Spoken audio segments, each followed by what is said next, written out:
Excuse me. Right, we're going live. So, Johnny boy, how are you?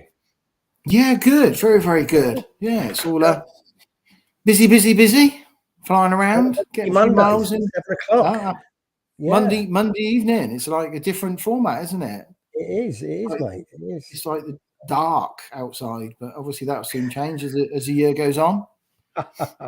Yes. When's it go daylight? I can't remember. When's it? Well, the longest day is the 21st of June, isn't it? So 21st I of think June. clocks have got Yeah, to spring forward soon, haven't they?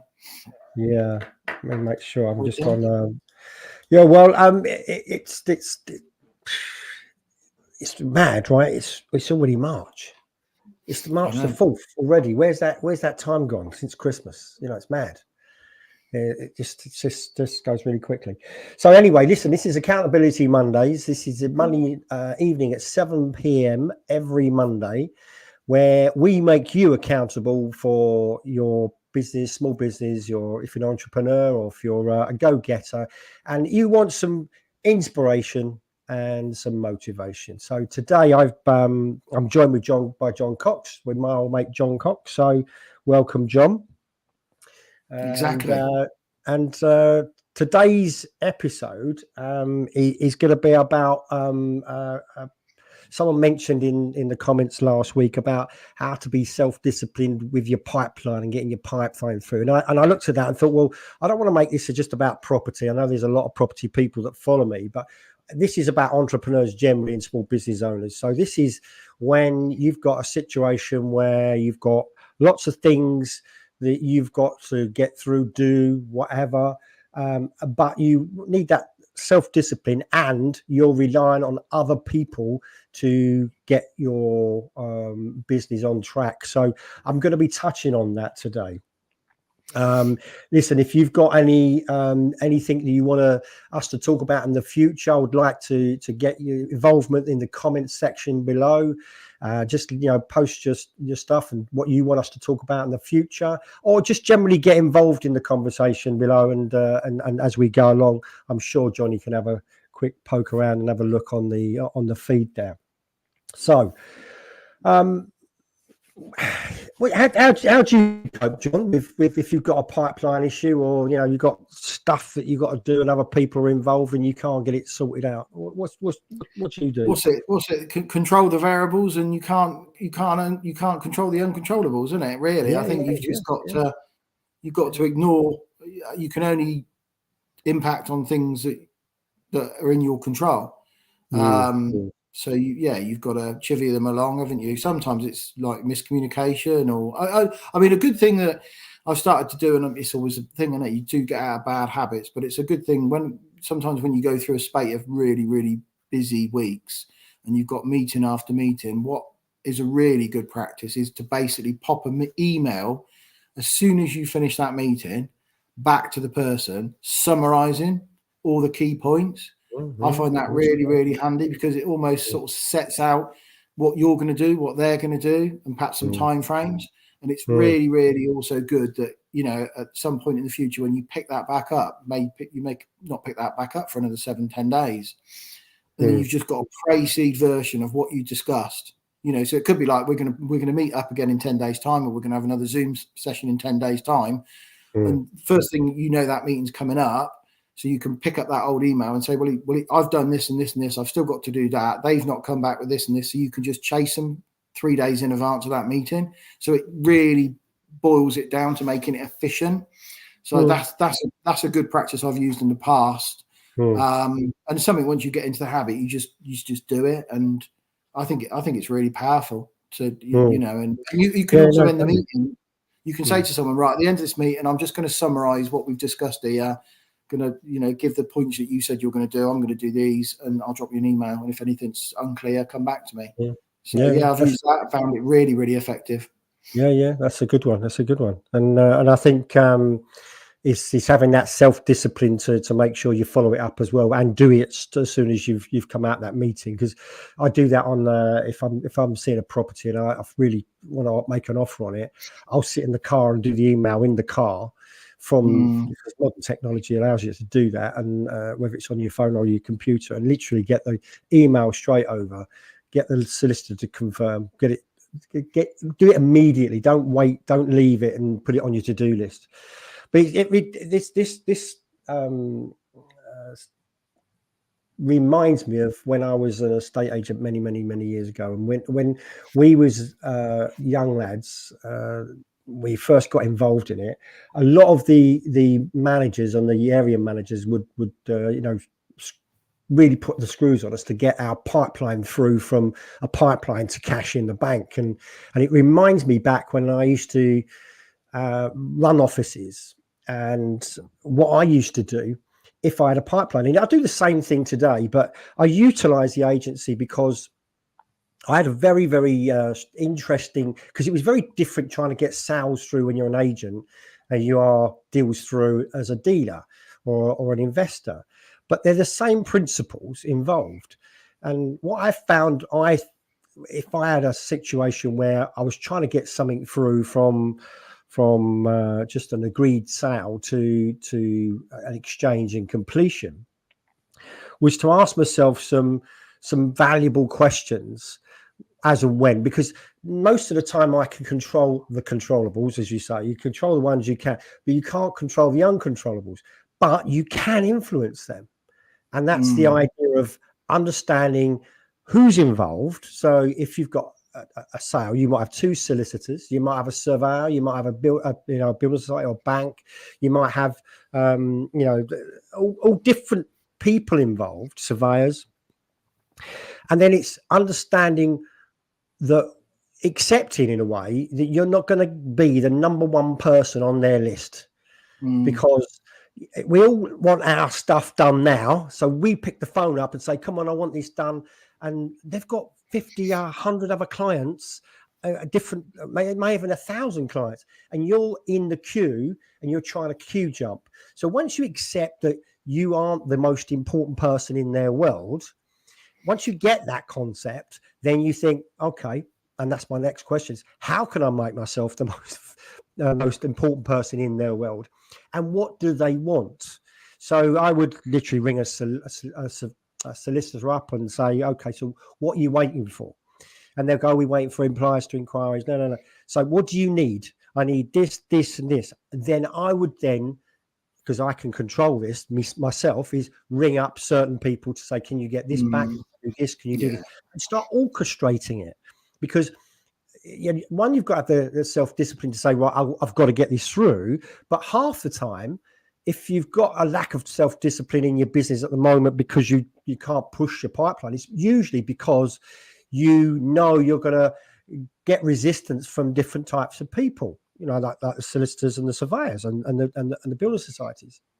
So I would then work out how, and I would become a nuisance in a way, but in a good way. I wouldn't do it in a bad way. So I would then ask the question: what do I need? What do they need? And what's missing? So find out what's missing. Go and find it. Go and retrieve it, and then is there anything you can do about it? I.e., if there's things missing you can't do anything about, then fine. You can't do nothing about that. You're relying on somebody else as long as you've chased them. But if you can do something about it, then it's having that respect of that person who's in front of you. Okay, I've got this to. I'll give you an example of what I mean. The fastest exchange I ever did as an agent was 24 hours with a mortgage. Now, I want you to think about that, John, right? Right. I want everyone to think about how quickly that is done, right? So the person saw it on Thursday afternoon and they exchanged contracts Friday afternoon, first-time buyers with a mortgage.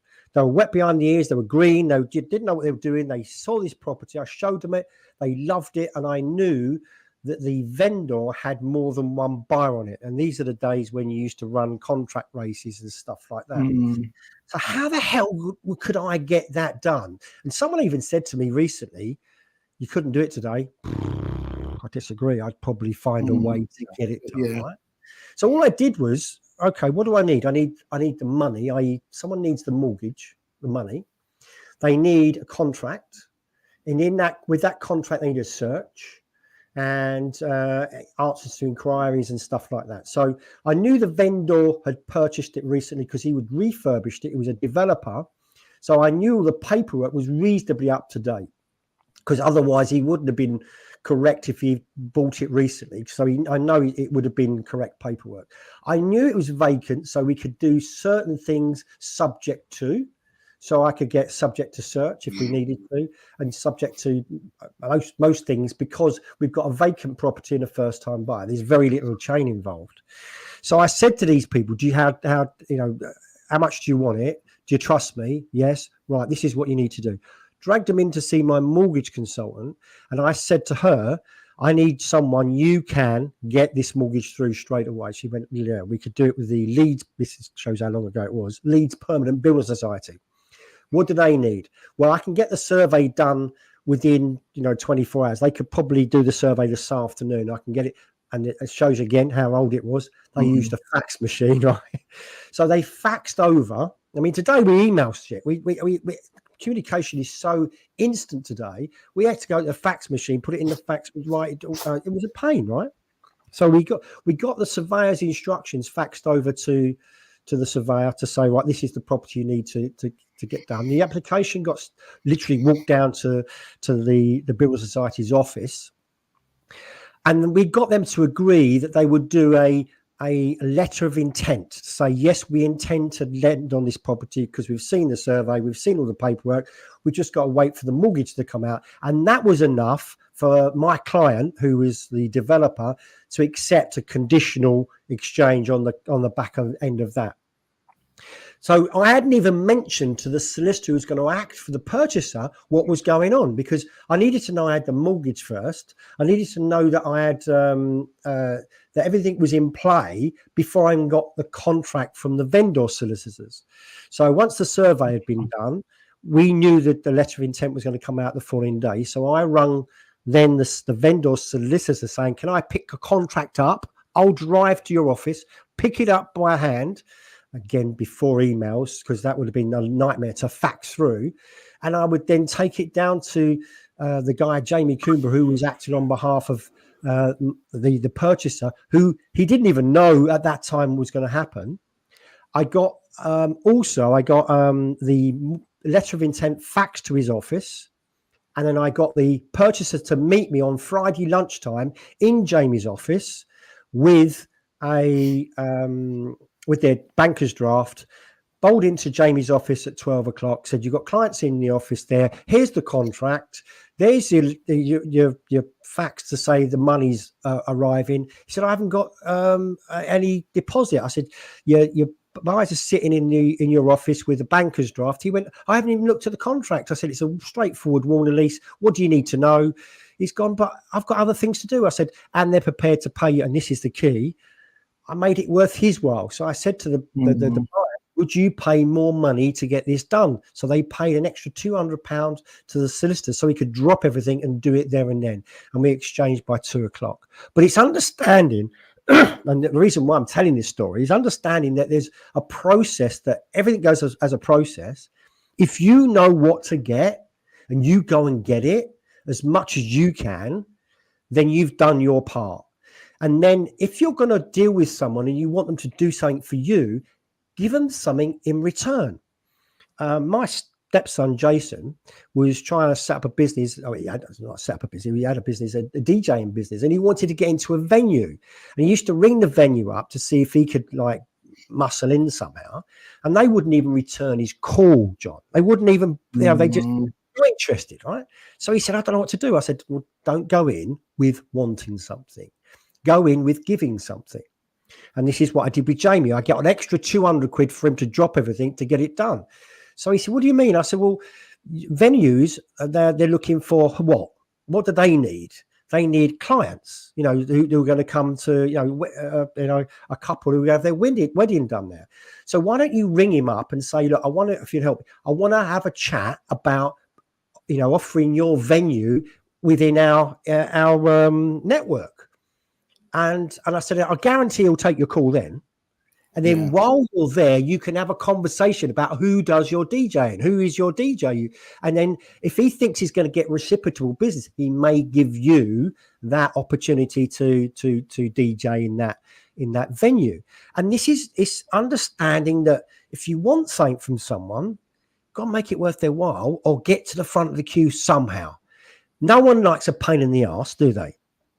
No. If you think about it, right, if someone's ringing you up and moaning and groaning and I want this done, I want that, what do you think? Oh, you might do it reluctantly just to shut them up, but it's better if they do it from a place if they want to do it. And that's how I'm thinking all the time on these sort of things. So if you've got a pipeline, if you've got business that you're struggling to get sorted out and you're relying on other people, put yourself in the shoes of that other person rather than thinking, you're not doing what I want this done now, because that's not going to get you anywhere. This is all about communication and understanding from someone else's perspective. Yeah, so 100%. Yeah, no, it's quite interesting because that leads on to exactly like you're saying. It's I mean, like you buy properties and it's all and people are always looking to do deals and it's finding that pain point, isn't it? But obviously, it's also what excites people. I mean, I remember an IFA giving us a decent sized mortgage for a film director once, and it was like £1 million mortgage. It was in the times where you were refinancing people. They got free valuations. There was no arrangements fees, and they could literally save a lot of money from filling some forms in. So they could because obviously they're on a certain rate, and you'd give them a discounted rate for a couple of years, and they'd literally like $6,000 a year they would save. And I couldn't understand it. Like, this bloke wouldn't fill these forms in. I kept emailing him and he wouldn't. Anyway, I spoke to the IFA, James, and he was like, oh, he's away skiing again at the moment. I was like, oh, okay. So basically, he'd been ghosting me all this time. And I was like, the bloke's going to save literally $6,000, nearly $7,000 a year for 2 years for just filling forms in. So I basically just put it in a different, I just said, like, you know, I don't really want to keep hassling you. I understand you're busy. You're probably on set or something like that. But, you know, just filling these forms in could give you a free skiing holiday every year for the next 2 years. And literally the next week, the forms came back. And it was just like, it was just quantifying his savings in something that he really, really liked. You know, he's obviously earning really, really good money. So the $6,000 really didn't mean anything. But then when you put it framed it into sort of like skiing, have a free skiing holiday, bang, the forms come back and away it went. So 100%, it's trying to find what excites people, isn't it, really? Yeah, and I think it's frustrating to think that you're dealing with people where, you know, they're busy. And then you're not the most important person on their mind. As soon as they put the phone down to you, someone else is ringing them. Another email's coming in, and their intention is to deal with that for you. You just got to make it really easy for them. You know, make it as easy as you possibly can, or present it in the way like you just mentioned, where they see the priority in that and think, "Oh, I'll get that done now." So I think that, and I find this in a lot of things, in business, entrepreneurs, small business owners, general go-getters. They're stuck in their what I call I mode, right? It's about me because I'm in the center stage of my universe, right? But everybody else can help you if you understand it's not just about you; it's about them as well. And putting yourself in their shoes. What do they want? What's it like for them at the moment? You know, 2 years ago, everyone was mad busy, weren't they? Especially trying to get things through before the stamp duty deadlines and stuff like that. Trying to get a deal through was really difficult. But it's appreciating that, because it is frustrating if you're not getting what you want. Right? Let's get on it. Let's get honest about it. And I think people are more time poor now than 5 or 10 years ago. So they tolerate anything that you put in their way less. I mean, you've only got to look at some of the successful models out there, and you can replicate them. Something like WeBuyAnyCar.com. I mean, all they are is just basically a car company that's going to offer you a deal. But before, you'd have had to trot around a lot of garages, spend time getting, dealing with a person that's going to sort of like have a work. But they just made that concept really easy by going on a website, sticking your registration in it, and then giving you an offer there and then. And that's what the success was. Yeah, I think you're right, but people are time poor, and I Massively. think and the reason for that is you're bombarded today. You know, your phone, your iPad, Yeah. your computer. It's everywhere you go. There are messages or there are notifications or it's do this now, it's everyone wants your attention. I mean, Yeah. your attention is the new commodity today. Eyeballs, isn't it? Everyone wants your Yeah, eyeballs. yeah, Yeah. and so if you understand it from and also I think if you think about conveyancing, like, so we're talking about property and stuff like that, but I use solicitors as a classic example. They weren't the bucket shops they are today. Years ago, there were Mm, proper firms, there were high profile. Even a conveyancing lawyer, it was a great career choice. Today, it's harder for a lawyer today, especially in the conveyancing field, because it's like, yeah, you can earn good money, but you've got to have so many cases to yeah. get through to make any sort of real dent in things. You know, because you've got so much competition. You can go online now. I mean, things really. Let's be honest, right? A transaction today should be quicker today than it was 30 years ago. Mm, Surely, right? yeah. I know there's different regulations, but it should be quicker. Modern technology allows us to send something instantly. And why Yeah. doesn't it get that? Why doesn't it get done instantly? It's because there's so much to do. Yeah, if you could get it all done instantly in a second, but you're not. You're dealing with whatever needs to be dealt with. Then you're sending it off. So this is the problem. Is you're right. It's time poor people, and And also a lot of tasks has been de-skilled down. So you've got to, you've got to be mindful of who you're talking to, whether have they got the mandate to fulfill what you're asking them to do? Because a lot of companies have really de-skilled, especially during COVID. I mean, I think a stat came out on the news on LBC this morning, something like 8.5 million people not working. 3.5 million of those were from COVID, the people that obviously decided not to come back to work after COVID because they've got used to their lifestyle. They've retired early. Effectively, they've come out the marketplace. So, obviously people have, it's a lot of, there'll be people that are probably 55 plus, and that has experience, work experience. So you've replaced 30 years of experience with a person learning a new job, probably working from home, not in an office environment where they're learning quicker. There's a massive skill drain going on in the workplace. Yeah. And I think with us leaving the European Union didn't help either. So you massive skill, and this is the reason why you've had wage inflation so high as well, because people are, they're demanding more money, but getting back to the crux of this, which is, how does someone in their business, especially a small new fledgling business, or there are things that people need to be doing and they haven't done them because other people are stopping them from in their tracks, because there are things, because if you think about it, right, the world is changing. If you think things were fast now, in the next 12 months they're going to get even faster. Oh, 100%, yeah. But I think there's a skill drain, but also I think I was doing some work on some videos, and I got the whole transcript from the video from a bit of AI software. Just gave me the transcript. So there's a lot of things that you can do today that you can shortcut if you've got the right software. So it's if you're in business today, it's learning that actually realizing that you can utilize some software out there that's going to help your business and make it life a little bit easier for you. Because if you think about it, you talk about the skill drain, talking about lawyers. I mean, if you've got AI that can perform that task, it won't take long before you have someone some software doing all the conveyancing, and you just get one person just having a quick look over it and saying, yeah, that's fine. Yeah. Because that's not that far away, John, is it? Not that far away. No, I think it's definitely going to push forward. And like you say, it's just going to be it'll be, 50 cases and we're pulling out. I mean, it will start with the sample rate, won't it?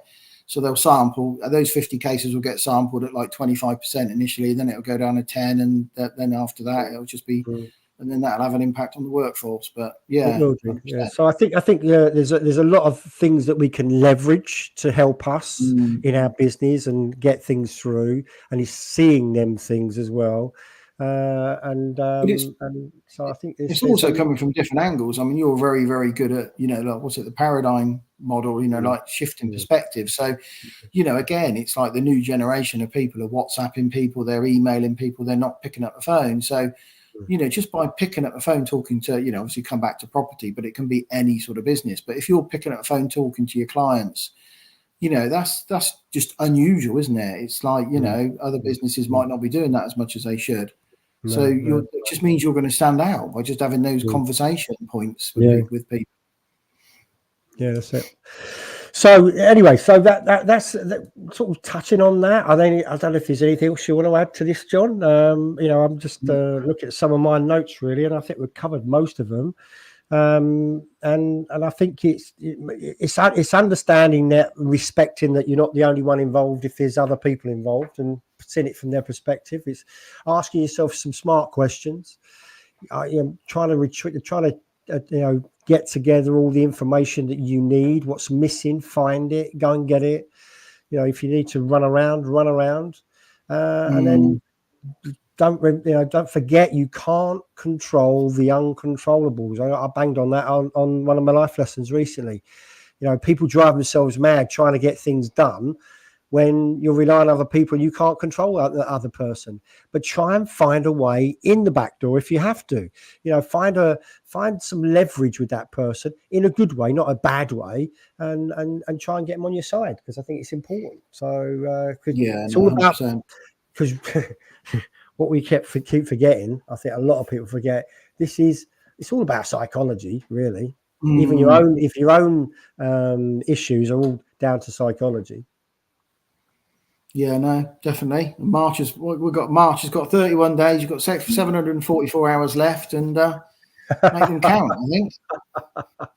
Yeah. So I mean, obviously, anybody that's watching with regards to any challenges you got, just that's the thing, isn't it? Any subject you want to reach out to Paul or myself, and we can take these roadblocks that are stopping you moving forward. I mean, that was the other thing that was really interesting. I'm a big fan of Alex Hormozi, and he said, amazing how many people, when they've got nothing to lose, they're basically at rock bottom, is when they start to achieve, because basically they've got the fear of failure almost drops away from them. And then it was quite interesting. You had Ray was on the Brit Awards, and she won 6 Brits on Saturday evening. And it was really, really interesting, because she's been making music since she was about 14. She's been suppressed by a record label. It's been quite toxic and stuff like that. But she actually called her record label out on social media in 2021 and said, look, you're holding me to this contract. You're stopping me releasing material. You need to let me go. So she really just went public. And you could see she was at breaking point. She said, that was the point where I had nothing to lose. I was just about to leave the music industry. I was at my wit's end. So by just calling them out and them letting her go meant that she could set up. She then joined a record label in the States. And she said she was writing 200 songs a year, and they were just dripping these songs out, giving some of her best songs to other artists. I don't even know who she is, mate. Honestly, I don't know who she is. Yeah, she's very, very much like Amy Winehouse, but she's from the Brit School. But I just thought it was very relevant that she was basically, it was at rock bottom, and she was basically at that point where suddenly it all turned around and megastar now. So anything, I suppose the point is anything that's stopping anybody from pushing forward, it's a perfect subject for us to go through. Definitely. Well, so listen, anyone leave your comments in the section below, and if there's anything you want to talk about, then reach out on the comment section. If you don't want to put it in the comment section, then DM me or John. I'm speaking at a network meeting this week online. It'll be on my Facebook page. If you want to connect with me, you can connect me on YouTube, Paul Ribbons. Do lots of stuff on there at the moment. So for this week's Accountability Monday, this is Paul Ribbons and John Cox signing off. Thank you very much for tuning in, and we'll see you next week. I'll see you next week. Have a great week. Bye.